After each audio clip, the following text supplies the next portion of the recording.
আসসালামু আলাইকুম রহমতুল্লাহি ওয়া বারাকাতুহু।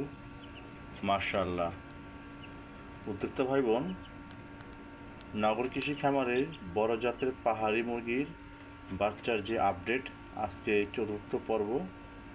আজকে তাদের বয়স অলমোস্ট 7 দিন। মাশাআল্লাহ, আজকে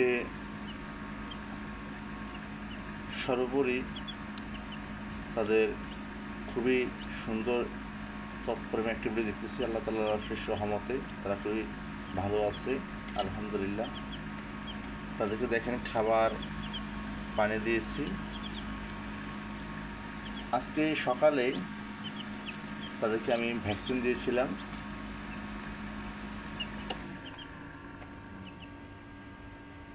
সরি উদ্যোক্তা ভাই বোন, আজকে সকালে না, গতকালকে দিয়েছিলাম ভ্যাকসিন।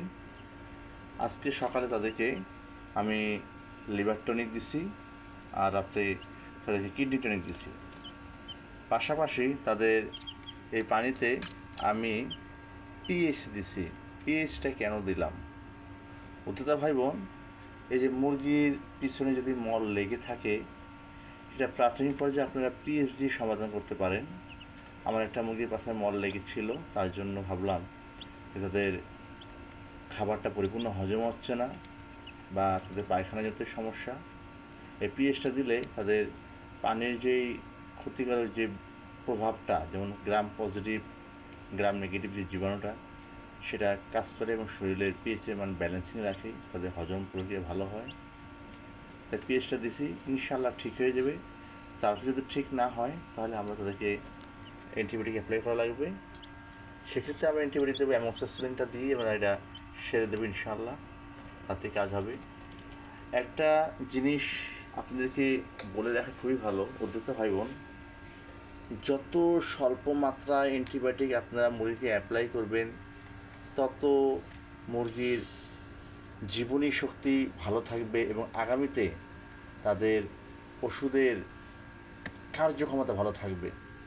ছোটোবেলায় যদি তাদেরকে খুব পাওয়ারফুল অ্যান্টিবায়োটিক দিয়ে অভ্যস্ত করেন, সেই অ্যান্টিবায়োটিক খেতে খেতে তাদের যদি শরীরে রেজিস্ট্যান্স হয়ে যায়, একসময় মুরগি অসুস্থ হলে দেখো ওষুধ খাওয়ালে কাজ হয় না। তা পারতপক্ষে আপনারা ন্যাচারাল নিয়মে ওষুধবিহীনভাবে মুরগিগুলো বড় করার মতো চেষ্টা করবেন, যাতে তাদেরকে প্রপার ম্যানেজমেন্টটা থাকে। উদ্যোক্তা ভাই বোন, আমরা ইনশাল্লাহ আগামী বৃহস্পতিবার রাতে তাদেরকে আমরা নেটের খাঁচায় দিয়ে দিব। তখন তাদের এই পটিটা নিয়ে সমস্যা হবে না, আল্লাহ রহমতে। সব কিছু মিলিয়ে উদ্যোক্তা ভাই বোন খুবই ভালো আছে মুরগিগুলো, আর তাদের প্রাণবন্ধ অবস্থা খুবই ভালো। আমি প্রতিদিন তাদেরকে গতকালকে 2 ঘন্টা লাইট অফ করে দিছি, আজকে আমি তাদেরকে 3 ঘন্টা লাইট অফ করে ঘুমানোর ব্যবস্থা করছি। এই জিনিসটা খুবই ইম্পর্টেন্ট লাইটিংয়ের। প্রতিদিন 1 ঘন্টা করে আমি তাদের লাইটিংটা বাড়াবো, মানে লাইটিংটা অফ করে রাখবো, যাতে তারা মুরগিটা ঘুমাতে পারে। একটা জিনিস মনে রাখবেন, 24 ঘন্টা যদি লাইটের ভিতরে মুরগিটা রাখেন, তা মুরগিটা যদি প্রচুর খাবার পানি খায়, মুরগিটা বয়সের তুলনায় দ্রুত ম্যাচিউর হয়ে যায়, ফলে ওই মুরগি থেকে পর্যাপ্ত ডিম পাওয়া যায় না, বা মরে হলে সে পর্যাপ্ত ভালো মানের ব্রিডার হয় না। এই মুরগিটা বাচ্চাটা দাঁড়িয়ালা, দেখেন মাশাআল্লাহ, তো দাঁড়িয়ে ভাবটা দেখেন, দাঁড়িয়ালা এই মুরগিটা, এবং এটা কালারটা আশা করি খুব সুন্দর হবে। এটা লাইজন একটা, এবং এটা পাহাড়ি বড় জাতের ব্রিড। তো দেখেন বাচ্চাগুলো 7 দিন বয়স, যথেষ্ট প্রাণবন্ত। এর আগে আমি আপনাদের এগুলোর পা দেখিয়েছি, আজকে আপনারা খুব ক্লোজলি দেখতে পাচ্ছেন এদের অবস্থানটা। খুব সুন্দরভাবে সাবলীলভাবে তারা আছে। এই পাশে দেখেন ওই যে মুরগিটা ঘুমোচ্ছে, কি নির্বিঘ্নে সে ঘুমোচ্ছে, কত সে স্বাস্থ্যময় ঘুমোচ্ছে। এটা হচ্ছে মুরগির সুস্থতার অন্যতম সাইন। মুরগি ডাকবে না, সাউন্ডলেস ধরুন, এই একটা দেখুন ঘুমাচ্ছে।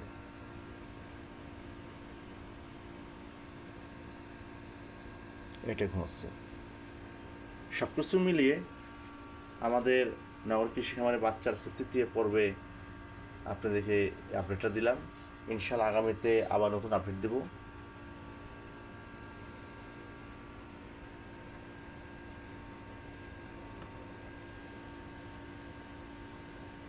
এটা সোনা কালারের ভিতরে আসছে মুরগিটা। যাই হোক, ডে বাই ডে মুরগিগুলোর ভিডিওগুলো দিচ্ছি তার একমাত্র কারণ আপনারা আগামীতে এই মুরগিগুলো আমার ফার্মে যখন বড় হবে বা ব্রিডার হবে ইনশাল্লাহ, তখন আপনি এর অ্যাক্টিভিটির সম্পর্কে জানতে পারবেন যে কতটুকু সুস্থ সাবলীল বাচ্চা দিয়ে আমাদের ব্রিডারগুলো রেডি করা। আমাদের ফার্মের মুরগিগুলো ঠিক আমরা এইভাবে সযত্নে খুব নিবিড় যত্ন করে এবং পর্যবেক্ষণ করে আমি একটা ব্রিডার রেডি করি। এখান থেকে ব্রিডার নিয়ে যদি আপনারা কাজ করেন তখন আপনাদের ফার্মের জন্য একটা আদর্শ স্ট্যান্ডার্ড ব্রিডার বা মুরগি পাবেন নিঃসন্দেহে। দেখতে ভাই বোন, মুরগিগুলোর বাচ্চাগুলো দিকে তাকান। বাচ্চাগুলোর আমি বিশেষ করে বারবারই আপনাদের বলি, সুস্থ মুরগির অন্যতম সাইন আছে তাদের চোখ, তাদের পাগুলো গ্লেজ দেখেন, চকচক করে পাগুলো, এগুলো হচ্ছে মুরগির সুস্থতার পূর্ব লক্ষণ। এইভাবেই আপনারা চেষ্টা করবেন মুরগিকে সুস্থ সাবলীল করে আপনার প্যারেন্টস হিসাবে রেডি করার জন্য। খুবই সুস্থ আছে মাশাআল্লাহ। আজকে